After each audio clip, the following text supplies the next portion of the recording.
Hey, how's it going everyone? This is the Anime Man. So a lot of people think that Japanese is a difficult language because it has all sorts of different words. Like, if you guys know, Japanese has probably some of the most extensive vocabulary out there. Like, it can be, depending on the situation, we use different words even though they mean the same thing. And so naturally, when you're trying to learn even just regular conversational Japanese, it's pretty difficult, especially if you're an English speaker, because depending on the situation, you have to use the same word that means different things in different situations. Sounds confusing already, right? But today I'm going to show you guys, upon actually a lot of requests from you guys, what I think is possibly the most useful Japanese word that you can use in conversational Japanese. And that word is domo. Now, if you have any knowledge in Japanese pop culture, then you might know of this character, which is Domo-kun. But now, let me just tell you right now, the word domo has nothing to do with this character, unfortunately, although I do love my Domo-kun. No, the word domo can literally be used in any conversation, and it is,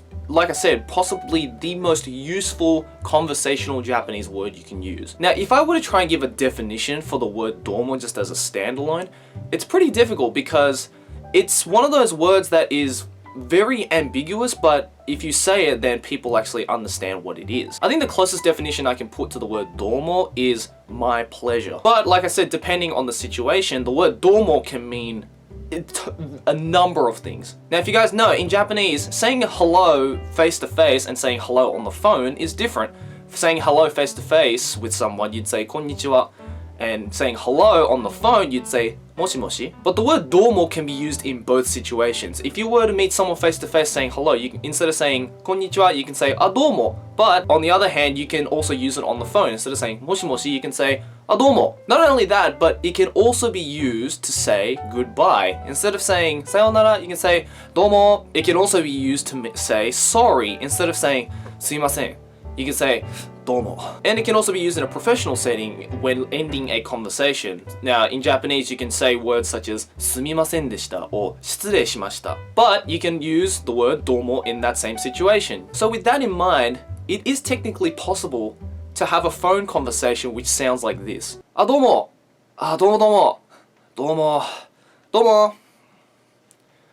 Yeah, weird shit, right? So here's just a little lesson for you guys learning Japanese. Like, don't get deceived by the amount of vocabulary that it looks like Japanese has, because there are other alternatives, such as the word domo, that can be used to pretty much replace a lot of those words. And not only is it super useful because it replaces a lot of words, it's also super easy to say. So it's not only useful, but it's also easy to learn. I guess the only difficulty about the word domo is that since it can be used in all sorts of situations and it can be used in all sorts of different contexts, it's difficult to kind of differentiate the way to say it. As like if you just heard from me in the example that I just gave, depending on the tone of voice and depending on the facial expressions, depending on the actual words that follow before and after it, domo can mean all sorts of different things. So if you're learning Japanese, I'd say that's one thing that you really need to look out for with domo. But if you have a Japanese teacher or someone who knows Japanese, try and use the word domo. I think it's, like I said, one of the most useful Japanese words, and I use that shit all the time. I hope you guys learned something new in this video, and give me some more suggestions as to what kind of topics you'd like me to cover in future Japanese 101 videos. I'm glad you guys really like this series, and you know, I want to help you guys as much as I can to learn Japanese because it's a fantastic language, and I know it's difficult and I know it's probably a steep learning curve, but I believe that you'll get there one day. So keep trying, keep practicing, and I'll see you guys in the next video. Thanks for watching. As always, like, favorite, enjoy, subscribe for Anime Banner. See you guys in the next video or whatever I make. Keep watching anime. じゃあね